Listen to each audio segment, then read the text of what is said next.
Saya ini kalau di negara Arab justru gak dipanggil Habib karena gak ada tradisi itu.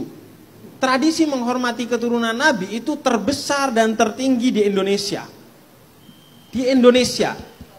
Karena itu saya tidak pernah percaya bahwa Indonesia ini pernah diazab. Betapapun kita kena bencana sering, itu bukan azab. Karena di sini jangankan Nabi, tapi keturunannya saja sangat dihormati. Dan Allah katakan di dalam Al-Quran, wa ma kana Allah liyu'adzibahum wa anta fihim. Allah tidak akan mengazab suatu kaum yang di tengah-tengah kaum itu ada Nabi Muhammad. Artinya ada penghormatan. Nabi Muhammad artinya ada penghormatan.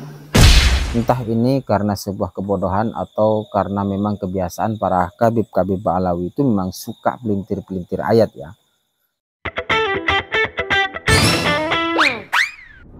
Oke, Assalamualaikum warahmatullahi wabarakatuh. Alhamdulillah wassalatu wassalamu ala rasulillah wa ala alihi wa ashabihi wa mawala la hawla wa la quwata illa billah, amma ba'd.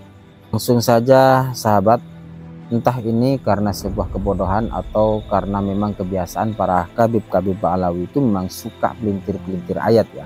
Sehingga banyak dari habib-habib itu yang mengutip sebuah ayat Al-Quran yang mana ayat tersebut itu dibuat dalil untuk kepentingan-kepentingan mereka. Sementara dari ayat tersebut itu tidak ada tujuan dan maksud ke sana. Salah satunya seperti yang dikatakan oleh Habib Husain bin Ja'far.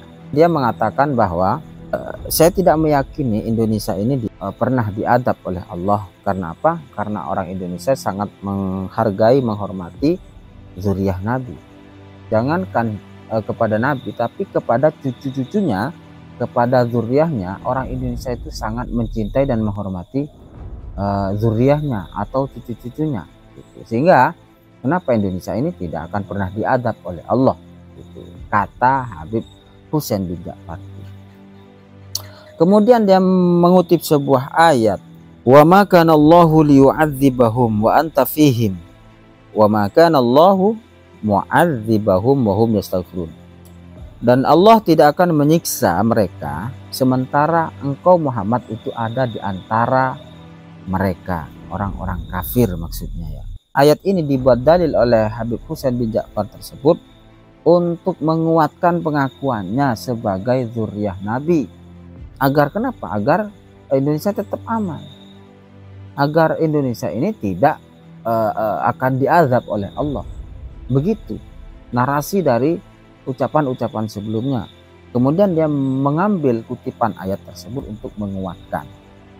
Nah, sekarang kita lihat apakah betul ayat ini bertujuan ke sana.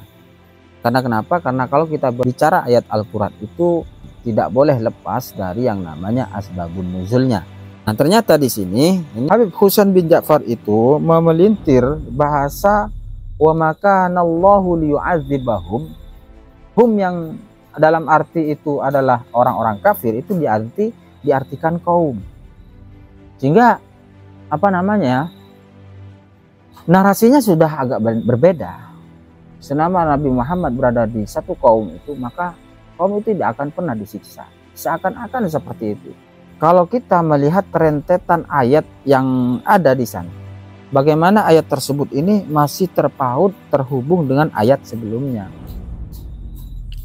Dan tidak boleh diambil sepotong-sepotong seperti itu untuk memahaminya. Di mana ayat di atasnya itu berbunyi wa idza tutla alaihim ayatuna qalu qad sami'na law nasya'a laqulna mithla hadza in hadza illa asatirul awwalin. Ketika orang-orang kafir itu diperdengarkan ayat-ayat Allah, diperdengarkan kebenaran Al-Quran, mereka kemudian berkata, kita sudah mendengar itu. Ini kan hanya sebuah cerita-cerita dongeng saja. Kemudian wa idz qalu, dan ketika orang-orang kafir itu berkata, Allahumma in kana hadza huwal haqqu min indika. Ya Allah, kalau memang ini adalah Al-Qur'an, adalah hak, suatu kebenaran, maka fa'amtir alaina hijaratan minas sama, maka lempar kami dengan bebatuan dari langit, kata orang-orang kafir. untuk membuktikan kebenarannya.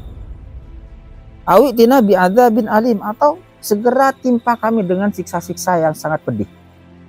Nah, berarti ayat ini menceritakan bagaimana kebodohan, ingkarnya orang-orang kafir terhadap Al-Quran.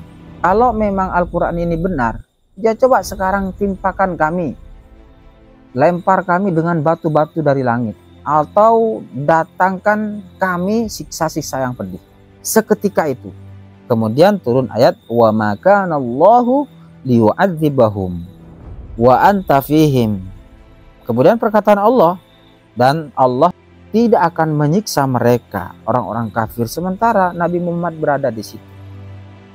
Wa ma kana Allahu mu'adzibahum wa hum yastaghfirun, dan juga Allah tidak akan menyiksa orang-orang yang meminta ampun. Jadi jelas sudah bahwa apa yang dikatakan oleh Habib Husain bin Ja'far ini tidak ada hubungannya dengan ayat yang dikutip, dimana kalau kita melihat itu seakan-akan menguatkan perkataan Habib Husain bahwa di tengah-tengah kaum itu ada Nabi Muhammad, maka kaum itu tidak akan pernah disiksa, tidak akan diadab. Nah, seperti halnya Indonesia ini, bagaimana kecintaan orang Indonesia ini terhadap Nabi Muhammad? Jangankan kepada Nabi Muhammad, kepada zuriyah-zuriyahnya saja. Dalam hal ini ya Habib-Habib itu, orang Indonesia sangat menghormatinya. Maka tidak akan ada adab itu. Ini yang dikatakan pemelintiran ayat. Karena dalam ayat tersebut menceritakan orang kafir yang ingkar terhadap Al-Quran, kemudian minta didatangkan azab, minta didatangkan siksa seketika itu. Kemudian Allah berkata, tidak, selama kamu berada di tengah-tengah mereka, Muhammad, tidak akan saya siksa, tidak akan saya turunkan azab, dan juga saya tidak akan turunkan azab kepada orang-orang yang minta ampun. Ini kondisinya orang kafir, kondisinya orang kafir waktu itu. Ini urusannya orang kafir yang ingkar terhadap Nabi Muhammad.